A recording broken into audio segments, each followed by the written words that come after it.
Istri saya punya utang lumayan banyak sebelum nikah, sampai sekarang belum diansurnya.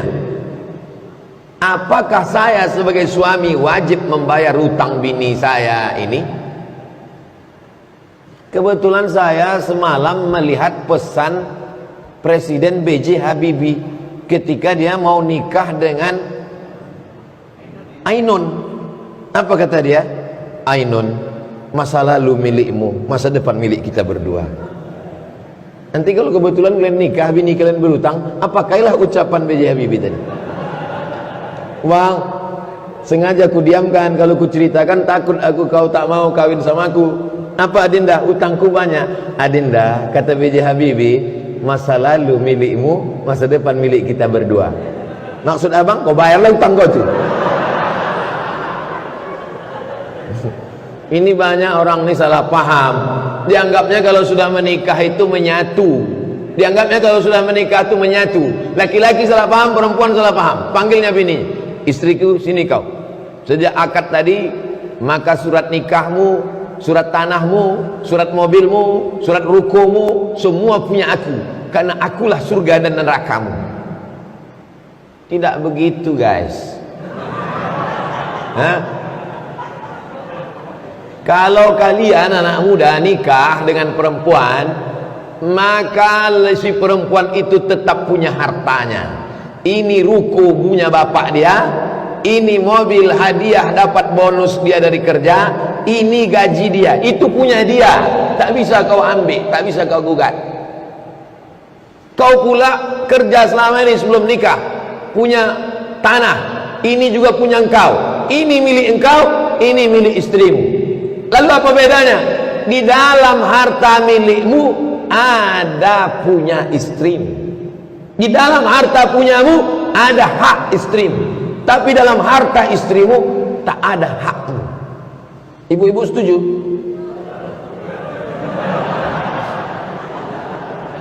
Di dalam hartamu, di dalam slip gajimu, di dalam rumah kos-kosanmu ada hak mereka. Apa itu? Nafkah. Makan, pakaian, tempat tinggal, pendidikan, perhatian. Di antara yang 5 ini cuma 4 yang tak ada duit. Makan pakai duit apa tidak? Pakai sambal lah, belum pakai duit. Pakaian pakai duit, tempat tinggal pakai duit, pendidikan pakai duit. Yang tidak pakai duit itu perhatian. Cuma kau tengok aja deh. Tapi lama-lama kau tengok kan, kau bawa juga dia ke mall kan, pakai duit juga. Kesimpulannya 5 nih pakai duit. Jadi laki-laki memberikan nafkah kepada istrinya. Makan, pakai, tempat tinggal, pendidikan, perhatian. Nah, masalah dia punya utang tadi, wajib tak kau membayarkannya? Maka perempuan punya harta, punya tanggung jawab. Tidak wajib. Tapi kalau kau cinta, jangankan utangnya, nyawamu pun kan kau berikan. Betul kan?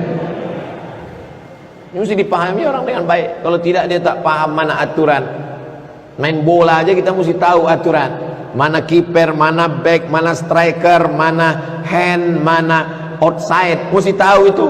Kalau tidak nanti si laki-laki menipu perempuan, si perempuan menipu laki-laki. Laki-laki yang cerdas tapi jahat ditipunya perempuan. Kau jadi istriku, maka surat mobilmu, surat tanahmu serahkan sama aku, karena surgamu di bawah tapak kaki. Iya, kasih bini bodoh tadi. Si perempuan yang pintar tapi jahat, gitu juga ke laki-laki. Karena kau sudah suamiku, maka kau wajib menanggung nafkahku. Ini surat-surat utangku semuanya. Laki-laki harus paham. Kalian harus ngaji. Bongak-bongak sedikit tak apa-apa, tapi jangan bodoh kali. Umur saya 25 tahun, masih lajang. Kenapa setiap hubungan saya selalu putus? Setiap ada niat mau nikah selalu putus. Mana aku tahu? Padahal niat saya baik, supaya tak terjadi dosa. Inna rizqa la yatlubal mu'min kama yatlubuhul maut. rezekimu mengejarmu sebagaimana kematian mengejarmu. Rezekimu mengejarmu sebagaimana kematian mengejarmu. Lontong sayur saya pagi ini mengejar saya sebagaimana kematian mengejar saya. Istri itu rezeki atau tak rezeki? Rezeki. Maka calon istrimu itu mengejarmu sebagaimana kematian mengejarmu. Tapi tetap ada usaha dan ikhtiar. Jangan setelah ini anak-anak muda ini diam aja. Kau kenapa tak cari bini? Rezeki mengejar seperti kematian mengejar. Ada dulu kawan saya, umurnya waktu itu 42 tahun, masih lajang. Asal kumpul-kumpul pasti ditanya orang, kenapa tak kau kumpul bini? Kapan kau nikah? Tapi saya tak pernah bertanya sekalipun. Saya diam aja. Saya tak mau mempermalukan dia depan orang banyak. Sampai akhirnya pas kami berdua tak ada orang lain, ku tanya dia. Saya manggil abang karena kakak kelas saya. Ada tak perempuan yang cantik nampak abang? Itu perlu ditanya dulu.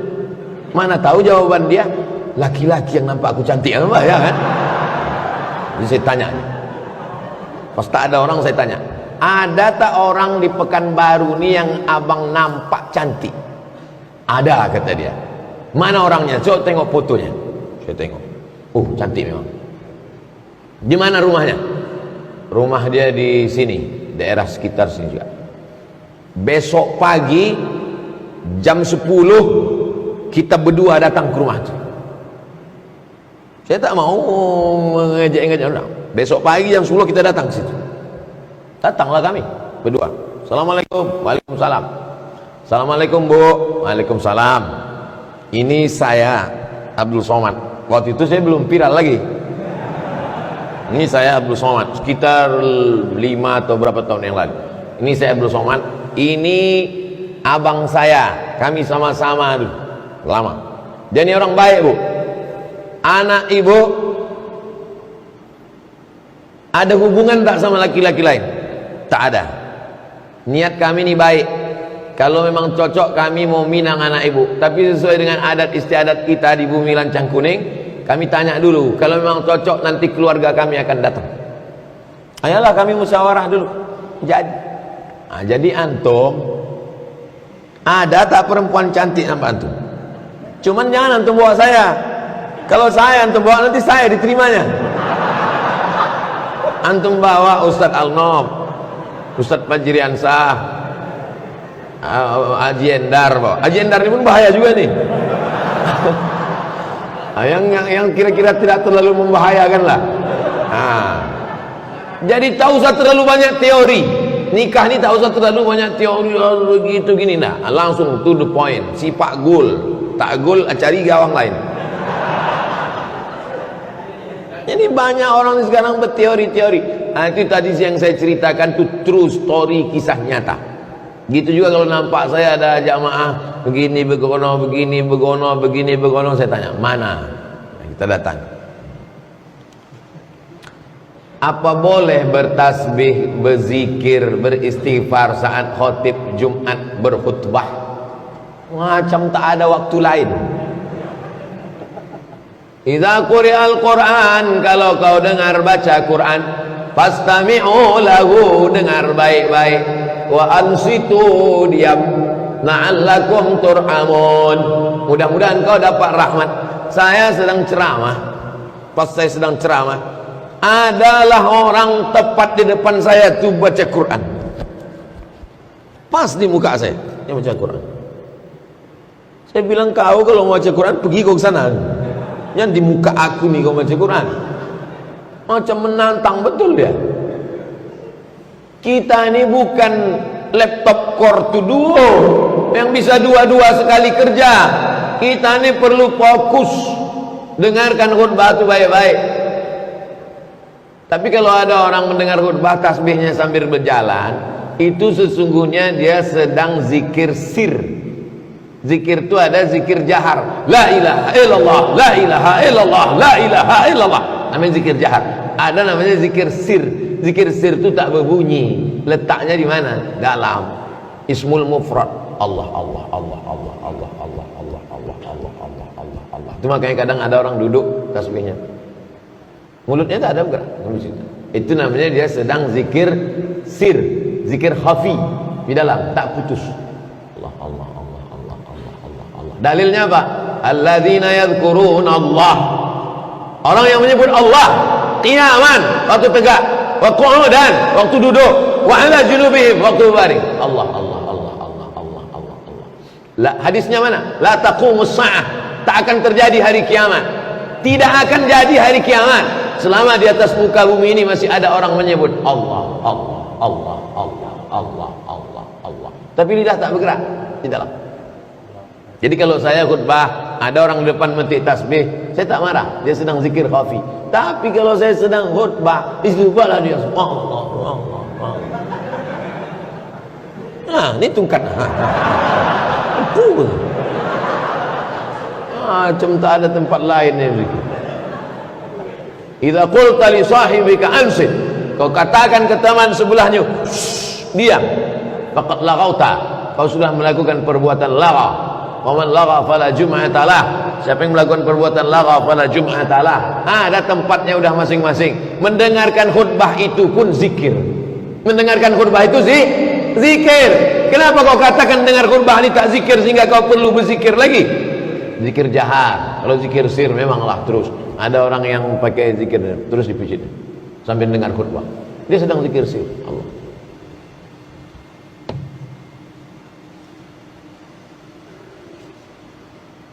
Saya tak pernah bertanya masalah bunga menabung di bank konvensional. Tak dikasih bunga pun tak apa-apa, tapi pihak bank tetap ngasih bunga. Kau menabung dikasihnya lah bunga. Di Pekanbaru tak ada alasan untuk tidak menabung di bank syariah. Bank Riau Kepri Syariah, Bank Mandiri Syariah, BRI Syariah, BNI Syariah. Kecuali kau tinggal entah di mana, di Australia atau entah di mana. Di Australia pun ada bank syariah. Kau tinggal entah di mana, entah di kutub utara, entah kutub selatan, tak ada di situ bank syariah. Hanya ada bank konvensional. Tak boleh menyimpan duit di rumah, takut dikhawatirkan datang perampok mudarat. Kau di mana nyimpan duit? Di bank syariah Pak Ustaz, di bank konvensional Pak Ustaz. Kenapa tak di bank syariah? Tak ada di kampung kami bank syariah, yang ada bank konvensional. Kenapa tak kau simpan di rumah? Takut pencuri. Pencuri tak ada Pak Ustaz. Terus biniku Pak Ustaz.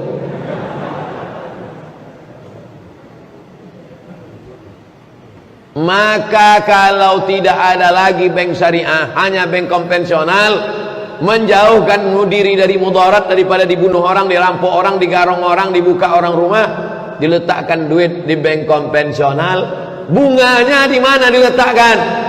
Bunganya tak boleh dibuang ke laut, bunganya tak boleh dibakar, bunganya diserahkan ke masalih ammah.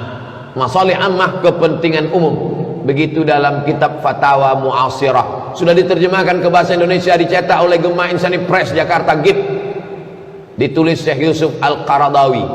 Fatwa-fatwa kontemporer 3 jilid Syekh Yusuf Qaradawi, diantaranya fatwa tentang bunga bank diserahkan ke lembaga yang dinikmati masalih ammah masyarakat umum. Panti jompo, anak yatim, fakir miskin. Bingung kami gimana Pak Ustaz? Serahkan ke Ustaz Al-Nob, Yayasan Tabung Wakaf Umat. Jadi dipakai untuk kepentingan umum. Tak ada pribadi kami, tak ada. Kami tak ada kepentingan. Tidak kepentingan pribadi, tidak sosial, tidak politik, tidak ekonomi. Murni untuk umat.